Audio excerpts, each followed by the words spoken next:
प्रमद बर'आ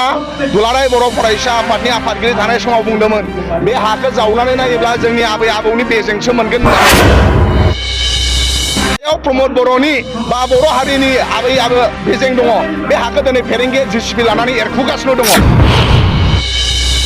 दैदेनगिरिफोर बिथांमोना लोब लोब फैगासिनो दं अकल बेल' नङा इउपिपिएलनि जिल्लानि सेन्ट्रेलनि गोबां दैदेनगिरि बिथांमोनहा जोंनि बिपिएफ दोलोआव जगदान जानो थाखाय जोंजों जगाजग लागासिनो दङ मानसिया सोरबाया बुङोबा खोथायाव हमजायो आरो मैफ्रा खि एबा आगानाव संनानै गावजायो ना थिग बेबायदिनो प्रमद बर' सारा रायजो राजानि सायाव प्रतिश्रुति होदोंमोन खोथा होदोंमोन मोजां मोजां साख्रि होनायनि खोथा माखासे रायजोफोरनि लामा दालांफोर इन्डास्ट्रि मोजां मोजां गायसननायनि लामाफोर बानायनायनि खोथा आरो बेबायदिनो जोंनि बिटिसिआव जे हाखौ जावखांनानै जुदि नायोब्ला बे गेंफोरखौ आबै आबौ गोदो गोदायनि बे गेंखौ जावखांनानैसो जोंनि बे बिटिसिनि रायजो राजानि हायाव आबै आबौनि बेगें मोनगोन नाथाय दिनैसिमाव आबै आबौनि बेगेंखौ मोनखो ना बबेयावबा सोरबा मध्य प्रदेशनि बा बबेबा माबानि मा होनो बांलादेशनि बेगेंफोरखौसो जावखाङै मोनहोफैजोब्बाय ना दा मा जाबावगोन दा बिटिसिनि फिसा फिसौ कन्ट्राक्टरफ्राबो गैला बा सोरबा जोंनि माखासे मोननांगौ जे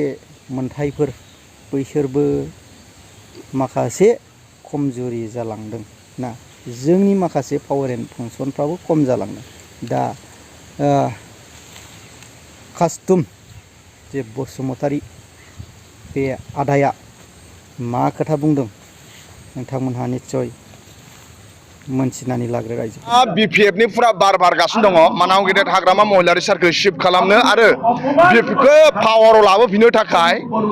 रायजो राजा बिथांमोनहा जेरावखि मिटिं जाया मानो बिपिएफ दोलोआव जगदान जागासिनो दङ दिनै बेरगाव समस्तिनि सिङाव थानाय बाव प्राय बिजेपि आरो इउपिपिएलनिफ्राय 600निफ्राय बारा 600निफ्राय बारा बिथांमोनहा बिपिएफ दोलोखौ मोजां मोननानै जयेन जाफैदों दिनै रायजो राजाया बोजबदों इउपिपिएलनि मिसा खोथा बुंनायनिफ्राय इउपिपिएलखौ जेरैखि जाया पावारनिफ्राय बोख्लायनो थाखाय मानोना इउपिपिएलआ मोनसेबो बिथांमोनहा जि प्रतिश्रुति खोथा होदोंमोन मोनसेबो मावफुङाखै भेन्सार स्कुलखौ सरकारि खालामनो होन्दोंमोन खालामासै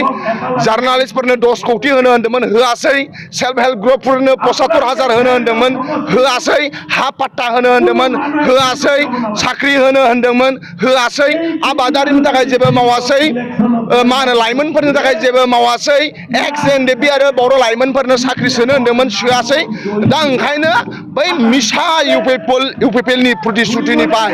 रायजो राजाया रागा जोंबाय इउपिपिएलखौ बिनि थाखाय रायजो राजायानो दा बिपिएफखौ पावार लाबोनो थाखाय रायजो राजाया बिपिएफखौ बिराद सहाय होगासिनो दङ नङा प्रमद बर' फेरेंगानि लिडार प्रमद बर'आ दुलाराय बर' फरायसा आफादनि आफादगिरि थानाय समाव बुंदोंमोन बे हाखौ जावनानै नायोब्ला जोंनि आबै आबौनि बेजोंसो मोनगोन होननानै दा दिनै जि हायाव प्रमद बर'नि बा बर' हारिनि आबै आबौ बेजें दङ बे हाखौ दिनै फेरेंगे जेसिबि लानानै एरखुगासिनो दङ थारमाने मा जे फेरेंगा बिथांमोनहा माखौ लानानै संग्राम खालामदोंमोन दा दिनै बिथांमोनहा फेरेंगानि समस्ति निज्लागुरियाव बिथांमोनहा एभेक्सन खालामदों बर'नि हाखौ आदानिनो बिथांमोनहा होदों दिनै रायजो राजाखौ न' सिमफायनो थाखायसो बिथांमोना सरकार लुदोंमोन नामा रायजो राजानि हा सेना लानो थाखायसो बिथांमोना सरकारि लुदोंमोन नामा दिनै प्रमद बर'नि सरकारा फेरेंगा मोनहा बिटिसिनि रायजो राजा माहाजोन जानायखौ मानो एसां मेगन सायो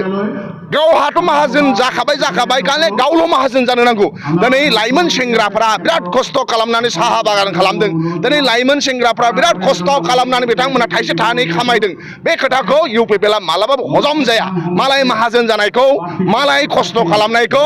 इउपिपिएलआ मालाबाबो हजम जाया ओंखायनो बेबायदि हजम जायै सरकारखौ रायजो राजाया बोखारनो थाखाय थांखि लाबाय जोंहा 40टा समस्तियाव 40टा मा होनो समस्तिनि रायजो राजाजों लोगोसे जोंनि बिपिएफनि दैदेनगिरिफोरा खामानि मावगासिनो दङ क'क्राझाराव इउपिपिएलआ केन्डिडेट नागिरनानै मोनाखै क'क्राझाराव केन्डिडेट गैया इउपिपिएलआ बिसोर बेखौ बुङो बेबो सारेन्डार बेखौ बुङो बेबो सारेन्डार बेबो बुङो बेखौ सारेन्डार दा दिनै क'क्राझाराव इउपिपिएलआ केन्डिडेट नागिरनानै मोनाखै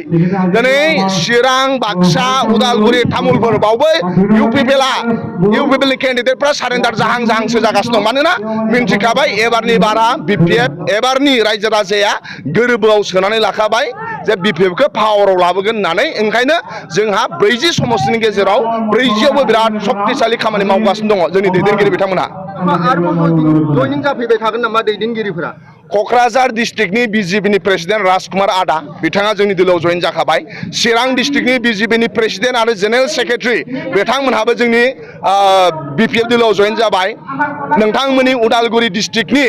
बिजेपिनि प्रेसिडेन्ट कार्तिक चन्द्र बर' आरो बिरदाव बर' प्रेसिडेन्ट सेक्रेटारि बिथांमोनहाबो जोंनि बिपिएफ दोलोआव जगदान जाबाय मैयानि CWCआव आसाम प्रदेश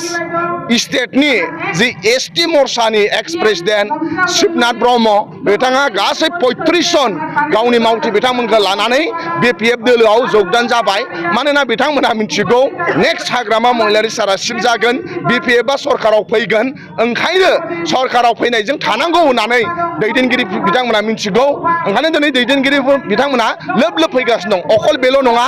इउपिपिएलनि जिल्लानि सेन्ट्रेलनि गोबां दैदेनगिरि बिथांमोनहा जोंनि बिपिएफ दोलोआव जगदान जानो थाखाय जोंजों जगाजग लागासिनो दङ जों साफा मानाव गेदेर हाग्रामा महिलारि सारनाव पारमिसन लानानै बिथांमोनखौ सोगासिनो दङ